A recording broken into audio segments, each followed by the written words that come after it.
Hey there, I'm Harrone. I'm Chantell. And we are the Guthries. Welcome to Chit with the Guthries. We're a Sunday Adventist pastoral couple. Bringing you real conversations about anything and everything. From religion and family life. To lifestyle and whatever else comes up. Stay tuned for insightful chats that will inspire and uplift. Hang out with us and join the chat fam. Because here, every conversation matters. Let's chat.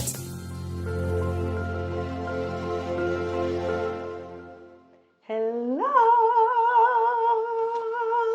Welcome back. For a while you've been seeing a Guthrie.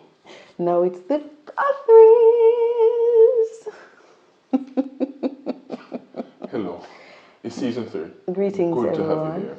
Very good to have you here. I want to thank all of you for the continuous support that you have been giving us. Whether it is that you joined us from when it was just voice, from when you saw us for the first time, and now that we are in a new place. In every season we try to, change it up a little bit. Let's see what will happen for season 4. Yeah, maybe we'll go to Dubai or Paris. Who knows? Okay, all right, wonderful. So, this season, 12 episodes, 4 different categories. We're not going to tell you the categories. If you continue watching, you realize what the categories are. But of course, just chit-chatting, me bantering Harrone, Harrone bantering me, and also bringing you full Christian content with a little love in between. All right, so today we are talking about church en masse. That's right. Like, does it really matter which church we go to? Like, Yeah, it should. Not just in church, want a relationship. This must be so a record. Deep, This so must be a record for how quick the song comes in. Yeah. All right, big up yourself, faster triplets. Yeah, that's right. That's right. Yeah, so it's not just in the church, but yeah, does it matter which church we go? Can I go to any church? I think we already talked about this church thing. Mm-hmm. But I'm different and apart from but we already set the foundation that that church needs to go. So does it matter which church you go? You understand? Yeah. Like sometimes me feel like me don't want to go on. Emphasis on feel, friends. Emphasis on feel. Right? Emphasis on feel. Because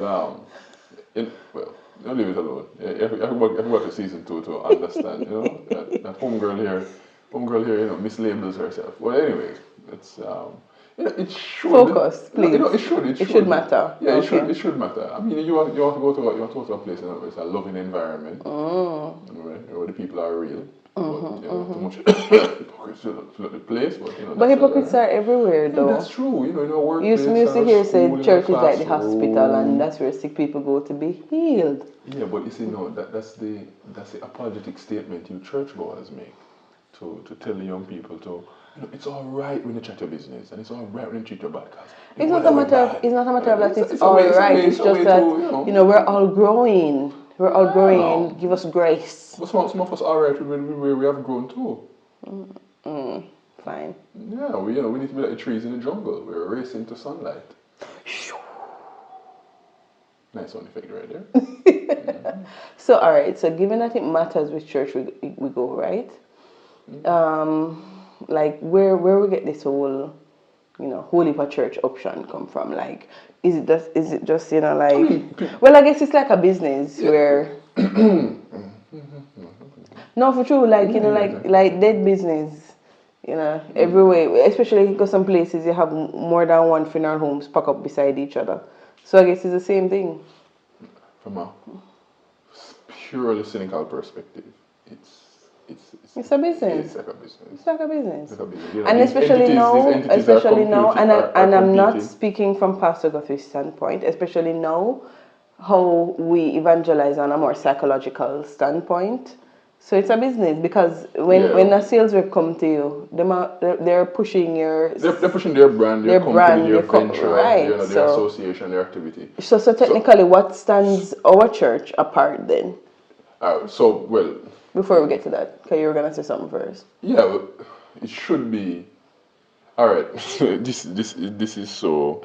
We're getting so I trouble. know why you're tired for tongue, you know. I'm going to get in so much trouble for this. No, I know why you're tired for tongue. But I think we should put in a disclaimer. Okay. Remember we said that from a purely cynical perspective, let's just take the approach of a non-church goer looking at this whole church thing. It does seem as if it's just like a business. A man just get up and just farm in church, right? Or someone just get up and just farm a church, just do a thing.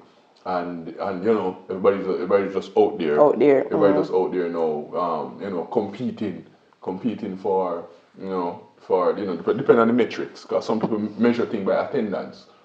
Okay. Some people measure things by how the structure look. Others measure the thing by how the money look. How the money flow and all that. Like the other day on TikTok, I saw this reel where I don't even know if it's true. Where the person, the pastor. I don't know if it's true, as in, can you not say something on TikTok not real? Yes. You think goalie story time them on TikTok real? Yeah, but I don't want anybody slap you with disinformation and misinformation. No, but that's why I'm putting the disclaimer first, that I don't know if it's true that the pastor, like after, in some churches, after they collect. Read the Gospels and stop listening to story time. After they collected the daily offering, and I guess they counted it same time. And it was below the level of faithfulness. It was below so the brethren were encouraged to step up their faithfulness. Let's phrase it that way, friends. Yes. Right? It should not. Give it with love, store it above, give it with the willing. And if you have it, just give it with love. You don't think we could have gone to have a church? Look, you know what this is, right? So first. Then Harrone, look here. So first, she wants to be a comedian, and now she want to be praise and worship leader. No man, me not praise and no. You know when you're gonna some church, you have a tambourine lady, and she fold her lips up. Desperately trying to keep a straight face, friends. Right? Babe, just let it flow. I was something serious. So it should not be that it like a business where people just get up and they're just doing their own thing. No, it should not be like that. But then where this Holy Part Church thing come from? Yeah. Where this Holy Part Church thing come from? In the beginning, it was not so. In the beginning, it was not so. But then now, right? when so at some point in the history, at some point in sacred history, as we would say, these different factions and so came up. But these different factions is like what, the denominations, or yeah, it would be like denominations, and we're talking about denomination. So they are like the word can apply to to like currency. So the value in which currency is marked in. So you have $1, $5, $100, $1,000, so on. All right. So it's not in that sense. When we're talking about religion now, a denomination applies to you have one religion, and then with that religion we have different units that they all ascribe to the same overall religion, but they differ from each other in how they express the beliefs and how they formulate the beliefs, and which they worship, and then they are autonomous. They are autonomous in how they operate independently. So you have some denominations that worship on the 7th day Sabbath. Some denominations take the first day of the week as their Sabbath, and they worship on that, and under the head. So my time it's one religion. Because after church and goes supermarket. Well, Adventists do that about here. Yeah, I'm telling you, we need to stop it. Anyways. So you have one religion, say overall Christianity, but then you have these autonomous units in Christianity with their own set of beliefs and so on. That express the interpretation of Christianity. Okay. From the Garden of Eden, God established one church, just Adam and Eve. Satan come in and by gossiping and slandering, put the church in a crisis. God come and remedy it. God had one nation, the children of Israel, through the Old Testament. When Jesus came, Jesus established this new phase of the church. Has one foundation. That song does have like new meaning based on what you just said. So and then and this sequence, you just summarize Revelation 12 really that give an overview of this. And then after Jesus would have established that you have the apostolic age where the apostles were alive and spread the gospel. It was still One church. So still one church, you know, where persons were the members who could join the church now. And then so that's important now. So there was a way to join the church, and the church was identified. The church had a particular mission. You know, the church had a function. It had a message. Right. So it preached the crucified and risen and ascended Savior who is coming again. Right. You join according to 1 Corinthians 12. You join in the book of Acts. You join this church by baptism, full immersion in the water. Not the water wetting you up, but you going down in the water and coming up. Right. Not rose petal or oil or salt or anything like that. Water, right? So you join the church. Can you like dip? Because I've been seeing some dipping from the other day, like they're sitting like a bath. But who dip? Is it that somebody has to dip you, or you have to dip yourself? The function of being baptized by somebody.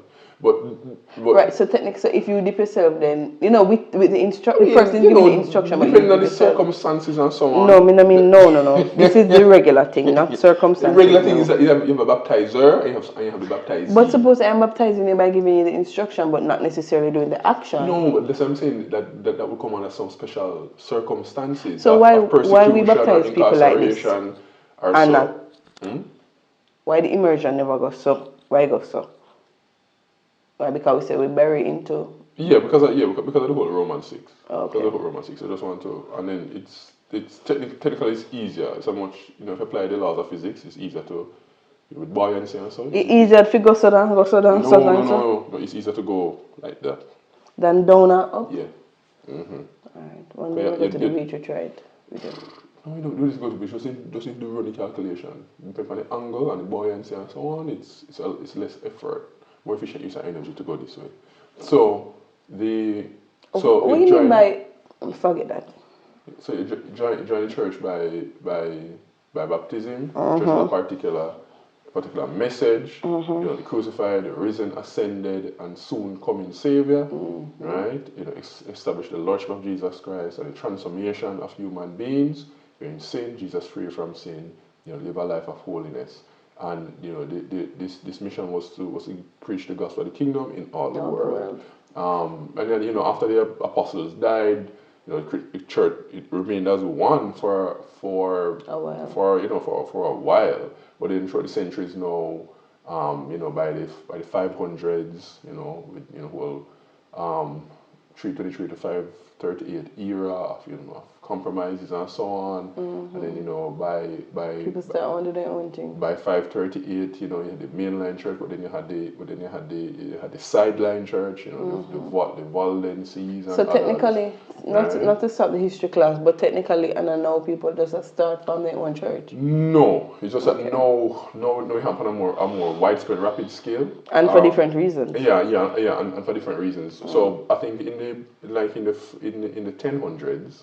You had the great schism between within the Roman Empire between the Western Church and the Eastern Church. I'm sorry, but I have to say it, which means that it was never in God's intention for offshoots to happen. No. Wow. No. Right. So out of that, you have the Roman Catholic Church at emerged, and then you have the various Orthodox traditions, and then the Protestant Reformation, which accelerated in 1517. Coming down now, you had you had the Lutherans, you had the Anabaptists, you had those who followed Calvin. You know, so you had those in Switzerland as you said, the Baptists. That's when at this time people start going to church on the first day, no? Or but the shift of going to church on the first day would have really that transition would have happened in the 300s, the 300s to the 500s AD. So that happened maybe even before the Protestant Reformation, like 1,000 years before. Yeah. That shift of the Christian church assembling on the 7th day Sabbath and switching now to the first day of the week and holding the first day of the week now as this new Sabbath which I don't know how many biblical foundation that would have occurred in the 300s to 400s thereabout. Okay. So you can see some changes as the day when the church originally would have assembled together for corporate congregational worship. There's a transition there, and folks at the time gave their reasons for it. No biblical foundation, right? And then have various doctrines and so that crept in over, and the Bible was supplanted and so on. So with the Protestant Reformation now, this splintering now of the Christian church into these different denominations really accelerated. Oh, okay. So So by 1517, you essentially had you had basically, let's say, three. You had the Orthodox Church, the Roman Catholic Church, and you had a different sideline. But after the Reformation now, it's like it started to multiply. The Lutherans came, the Anabaptists came. You get a church. You get a church. You get a church. Pietist movement. But by the time we get to the middle of the 19th century, right, the 1830s to the 1850s, hundreds of churches. And by the time you get into the 20th century, hundreds, thousands, worse now, right? And you get in the 21st century, just think about our street alone. There are 5 churches on our street. 2 that is more established. Somber. No, not really. And then others that are more expressive and ecstatic. No, not on our street. Oh, okay. All right. That's all right. Cool. And then, but more got it. So it's so now in the 21st century, it's what seems to the regular church goer, to the regular man on the street. What seems to separate the different church, what differentiate them is how they worship. It's how they worship, the day they worship, how their music sound. We should go back down to how they worship, how the building look, and so that on. kind of thing. So you find that now that there is remember all the churches are different because they have different doctrinal statements. You know how you always say that in the last days, it's gonna be a battle of how you worship. And now how we differentiate different churches is by how we worship. So everything come back down to whole list, who, where, and when you worship, and how you worship. Yeah, right, all right. And right now there's a big shift. Hey, that's a solid point. Good job. All right, proceed. Right now there is a big shift. If Matthias was here, you know what he would do? Yeah. So right now there's a big shift towards a more, let me be political, more culturally appropriate form of worship that embraces our blackness. Yeah. Like when the man come out there and say he was expecting to hear some Jamaican music. And African descent. And then the church broke out into one love. No. Sorry. Stop. Let's get together and feel alright. Hear Harrone calling. Side note, if you know, you know. Do you know Harrone? You don't know. Did I just upset you? Alright, get back on track. Focus. Harrone, it wouldn't be Chantell if I didn't do that. Focus. I'm sorry. So that's where the different churches. That's where different churches came from. So I remember the whole idea behind the Reformation. It was not just to split the church so that I can get my own way. It was to get back to Bible, because at the end of the day, churches are to teach, believe in, express the faith as found in the Bible. And I mean the whole totality of Scripture, from Genesis to Revelation. And then there are various other things that that get in between us and the text. Aside from distractions and so on, but even how we interpret the text and what we believe about certain foundational teachings in the text and so on. But we need to get back to the text. We need to get back to the text and allow for the word to guide us. So it really does matter where all these things come from, and church should not be a business. That's right. It should not be a business. This is not. It's not a fast food restaurant or those things, or like different hardware companies. And don't take people's emotions for granted. You understand? Like, I'm sure we'll get into a podcast that we speak about, as we talk about, our doctrines for the Seventh-day Adventist Church, and why is it that we believe what we believe. But when it is that you have your own belief, and I feel like persons should be given room to go and research and explore, because that's when you really find the truth. So like, I feel like if you're in a situation now where you're pricking to say, am I really a part of the true church? Is the church that I'm going to is really the church that God is calling me? I feel like even within that church, the elders and whatever should be given persons the room to explore why is it that I go to church on the seventh day? Why is it that I go to church on a Sunday? What kind of biblical proof do I have? What is Jesus calling me to? How is it that I can implore others to join this church? And if it is that I don't have no great conviction that this is a church that I'm supposed to be a part of, then why call people to it? I mean, if you're going to a church, know the doctrines of that church that you're going to. Know for for yourself, sure. look at it, examine it. But at the end of the day, what you want to do is ensure that whatever doctrine, system doctrine your church is working with, that it aligns to the Bible. All right. So, And so as you said, doctrines. So you have to, We're running into next week. and then remember as well that church is not just about what you believe. Also, you fellowship with fellow believers. So you want to you want to contribute to the emotional wellness of those who are coming, and you want others to contribute to your emotional wellness as well.